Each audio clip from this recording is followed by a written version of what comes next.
Hello students, welcome back to our channel. अब chapter 8 का MCQ जो था वो बचा हुआ है। ठीक है, तो होप आपने एमसीक्यू जो नोट्स वाइज है वो आपने लगा लिया होगा। अगर आपने नहीं लगाया तो आप कमर्शियल स्टडीज़ के प्लेलिस्ट में जाके हमारे चैनल पे नोट्स वाइज जो एक तरीके से हम लोगों ने एमसीक्यू बनाए उसके सारे आप एमसीक्यू लगा लीजिए। फिर उसके बाद आप सैम्पल पेपर जो चैप्टर वाइज हमने लगाया उस पर आइए। ठीक है, और साथ ही साथ अगर आपको डिटेल स्टडी करना है तो इसी सेम प्लेलिस्ट में हर एक टॉपिक के बारे में डिटेल स्टडी आप इसमें कर सकते हैं। हर एक टॉपिक को अलग अलग वीडियोस में समझाया गया है, तो आप प्लेलिस्ट में जाके कमर्शियल स्टडीज़ के सारा कुछ पढ़ सकते हैं। तो स्टार्ट करते हैं आपका टेस्ट। तो 15 क्वेश्चंस रहेंगे। आप देखिए कितने क्वेश्चंस आपके सही होते हैं, और जो भी सही होता है नीचे कमेंट में ज़रूर लिखिएगा। तो स्टार्ट करते हैं। A company is paying rupees 4,002 to the labor working in a factory. This is the example of. तो क्या है सही answer?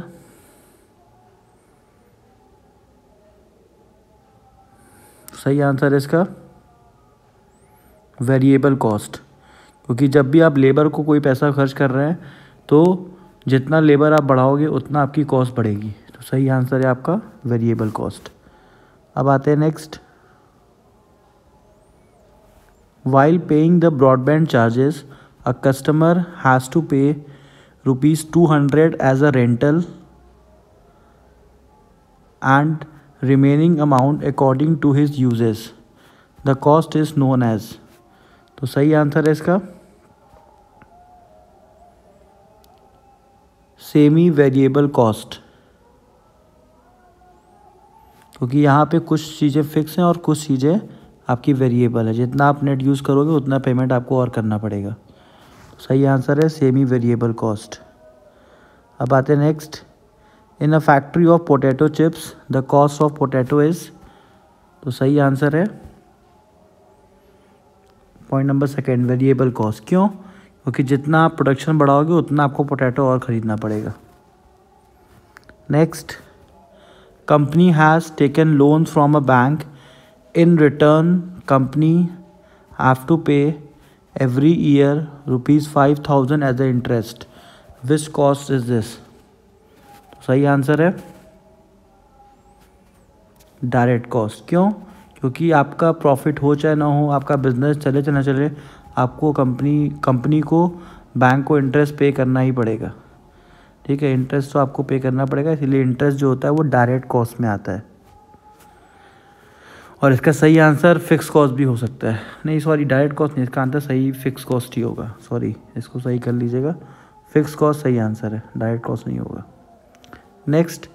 Every year company have to pay insurance charges to the insurance company. तो insurance charges अगर company pay कर रही है तो इंश्योरेंस भी जो होता है वो हमारा फिक्स कॉस्ट में आएगा। क्यों? क्योंकि आपका बिज़नेस कैसा चल रहा है उससे मतलब नहीं, ये आपको इंश्योरेंस पे करना ही पड़ेगा, वो फिक्स होता है। तो फिक्स कॉस्ट सही आंसर है, पॉइंट नंबर फर्स्ट। अब आते हैं next. Cost which are not directly attributable to a particular cost unit और कॉस्ट सेंटर इज़। तो डायरेक्टली एट्रीब्यूटेबल का मतलब क्या हो गया? ऐसे कॉस्ट जो आपको दिखाई नहीं देते प्रोडक्ट्स में, तो उसको हम लोग क्या बोलते हैं? इनडायरेक्ट कॉस्ट, जो हमको उसमें दिखाई नहीं देते। सही आंसर है पॉइंट नंबर फर्स्ट। नेक्स्ट आते हैं। The salary paid to a watchman includes. तो वॉचमैन को जो हम सैलरी देते हैं वो हमारे आता है इनडायरेक्ट लेबर में। क्यों? क्योंकि डायरेक्टली वो इन्वॉल्व नहीं है प्रोडक्शन में। तो सही आंसर है इसका इनडायरेक्ट लेबर। अब आते हैं। Lubricant use in a factory are the example of. तो जो लुब्रिकेंट हम यूज़ करते हैं फैक्ट्री के मशीन्स में लगाने के लिए, ठीक है, ताकि मशीन अच्छे से चले, तो वो हमारा जो एग्जांपल है वो है इनडायरेक्ट मटेरियल का। ठीक है, क्योंकि पेट्रोल है वो डायरेक्ट मटेरियल हो सकता है। क्यों? क्योंकि जितना हम प्रोडक्शन करेंगे उतना हमें पेट्रोल चाहिए, लेकिन लुब्रिकेंट का ऐसा नहीं है। आप मशीन चलाओ चाहे मत चलाओ, आपको लुब्रिकेंट हमेशा अपने मशीन्स पर लगानी होगी ताकि मशीन आपकी सही सलामत रहे। नेक्स्ट आते हैं। Fees paid to the engineer of a building is. किसी इंजीनियर को हम अपने बिल्डिंग जो हमारा बिल्डिंग बना रहा है उसको अगर हम उसका फ़ीस पे कर रहे हैं तो वो क्या कहलाएगा? तो सही आंसर है direct material, sorry direct labour, point number second. Next आते हैं, cotton use in making cloth is the example of. तो कॉटन अगर यूज़ कर रहे हैं किसी क्लोथ को बनाने के लिए तो उसको क्या बोलेंगे? तो सही आंसर है आपका डायरेक्ट मटेरियल। नेक्स्ट आते हैं, what are the element of the cost. Element of the cost मतलब कॉस्ट में क्या क्या चीज़ें आती हैं? तो मटेरियल एंड लेबर आता है, एक्सपेंसेस आता है, ओवरहेड आता है। तो सही आंसर है all of the above. Next, salesman selling the book in the market is the example of. तो सेल्समैन मार्केट में बुक सेल कर रहा है, ठीक है, तो उसको क्या कहेंगे? तो उसको हम लोग बोलते हैं indirect labour. Next, from the factory point of view, if the cost of showroom electricity bill is 90,000, the expenses is. तो यहाँ पे फैक्ट्री पॉइंट ऑफ व्यू करा है, शोरूम पॉइंट ऑफ व्यू नहीं करा। तो फैक्ट्री पॉइंट ऑफ व्यू से जो शोरूम में हम खर्च कर रहे हैं, जितना भी पैसा हमारा शोरूम में लग रहा है, वो सब का सब हमारा इनडायरेक्ट एक्सपेंसेस में आएगा, ठीक है। तो पॉइंट नंबर सेकंड सही आंसर है। नेक्स्ट आते हैं, material, labour and other expenses which are directly or easily traceable to a product or service or job are known as.